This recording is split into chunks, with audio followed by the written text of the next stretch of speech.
Affluenza asserts that the reason we are so unhappy is because of our obsession with consumption and the sickness that it brings upon ourselves and the world around us as well.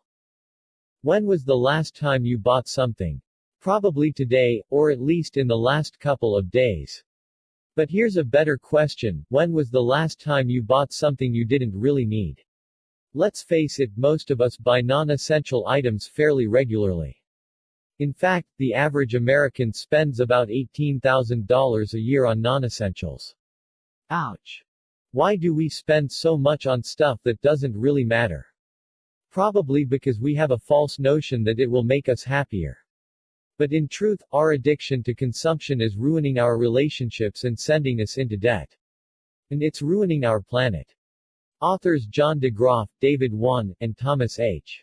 Naylor introduce us to what they call affluenza in their book, Affluenza: How Overconsumption is Killing Us and How to Fight Back. Treating it as a deliberately spread disease, they explain the symptoms, the origin, and the treatment. We might feel a temporary high when we purchase more stuff. But the accumulation of stuff only gets in the way of what really matters. This book will help you overcome the ever-powerful urge to splurge and start living your best life with the people you love. Here are the 3 most interesting lessons about this viral disease. 1. We purchase more stuff to try to make up for the unhappiness we feel, but this only makes our misery worse. 2. Your life will be happier if you buy less. 3. To vaccinate yourself against the affluenza virus, educate yourself about the media and work to undermine its influence on you. Get ready to get the vaccination for the affluenza virus. Let's begin. Lesson 1. If you think you need the latest version of the iPhone to be happy, you're trying to cover your misery but you're only making it worse. Have you ever been really excited about getting the brand new version of a smartphone? When you buy it and open it, it can feel exhilarating. But after a couple days with the new phone, it's no longer exciting because the novelty has worn off. This is just one example of how buying things only created a momentary satisfaction, but it will never make us happy. In fact, the more stuff we buy, the less happy we tend to be.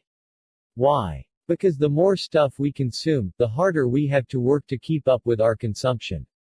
This leaves us with less time to do the things that actually make us happy, like spending time with family or friends. With the rise of the Industrial Revolution, productivity increased dramatically.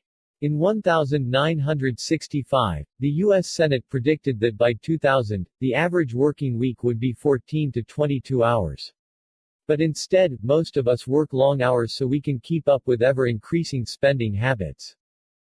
No wonder we're too busy to spend time with our kids. Most parents now spend the majority of the precious time they do have with their kids flopping down on the couch and watching TV with them. Couples are spending less time socializing with each other. The author calls this cocooning. We compensate for our unhappiness by buying things because we don't have the time to build meaningful relationships. But we all know there is no way to buy happiness. The only way to break this vicious cycle is to seek out what we really need, connections with the people around us and with nature. Lesson 2. Buying less stuff will make you happier. So how can we fight this plague? The first is coming clean with yourself. Come to terms with the fact that buying things will never make you happy while buying less actually can. Science has actually proved this.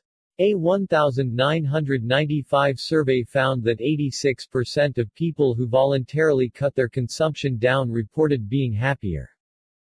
The author suggests buying less and trying to get more out of what you do have. Young professionals in Seattle have actually opted to live in tiny apartments, nicknamed apodments, so they can fight cocooning. Because they're so small, it forces them to get out and be social and to be in nature. Living in this day and age of technology isn't all bad. It allows us to more easily connect with others. Support from others who struggle with overconsumption can be the key to solving the issue. Online, it can be easy to find others who struggle with affluenza and want to live a more minimalist lifestyle.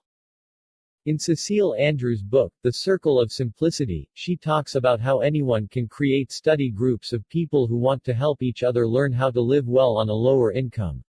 Finding connections like this is a fantastic way to fight affluenza and connect with others, which will make you happier. Lesson 3: Education about media tactics and undermining its influence on you are the immunization against the affluenza virus. The next step to ridding yourself of affluenza is understanding media tactics and finding a way to become immune to these tactics.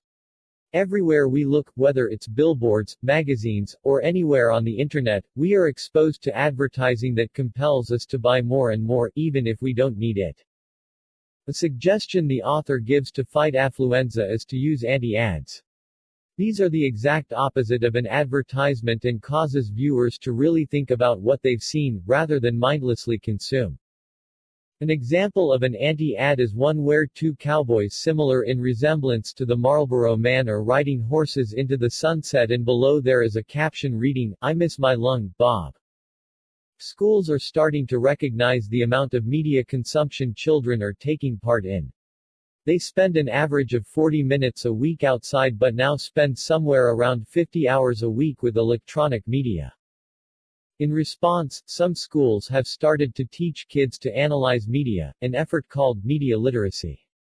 This is a way to teach kids that they should analyze and question advertisements they see, and arguably this is starting to be just as important as literacy itself. Affluenza Review. While I really like the message that Affluenza teaches, there was definitely a little bit of a political agenda in it. But the idea that we can all live happier if we consume less is amazing. I've found it to be true for myself, and I'm certain you will too.